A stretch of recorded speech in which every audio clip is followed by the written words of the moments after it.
When thinking about carbon savings, it is important to think about whether we need to procure it in the first place, or at least so much of it. But it is also essential to assess where we are procuring it from. Our procurement team do an amazing job at assessing the products that we use here at the Trust. But in truth, they can only do this if we order through the NHS supply chain.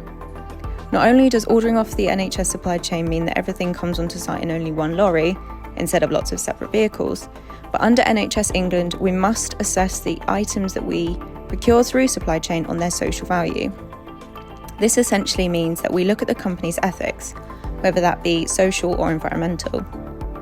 In total, this adds up to 10% of the tender consideration before we purchase it. Ordering from the supply chain also means that we have more control with suppliers on making it work for us.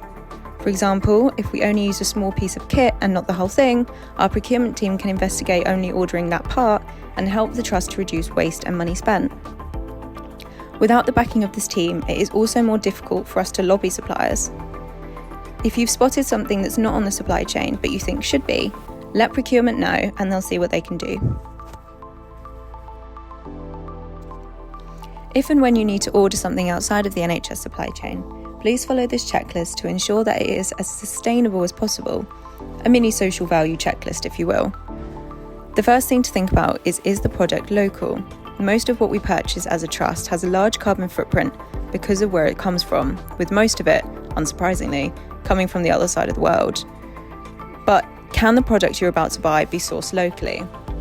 This will reduce the air miles and lower the carbon embedded within it. Another thing to consider is, does it have sustainable packaging? Do you know for a fact that when it arrives, your purchase will be wrapped in so much unnecessary plastic? Or can you find an alternative company that states that it uses cardboard or recycled materials? Another thing to ask yourself is the company ethical? Do they pay minimum wage? Do they have anti-slavery and equal opportunity policies? Do they offset their carbon? If you're unsure, have a little bit of a research before you press order. Does the company want to make their products reusable? Do they pride themselves on not selling single-use products or have targets for the future? These are likely to be the most cost-effective for the Trust and most environmentally sustainable. Like that of thinking about reusability, does the company have a scheme in place or pride itself on their items being repairable if they break? Can you send them back, or is it an easy fix for our staff? Again, this is much more sustainable than buying new.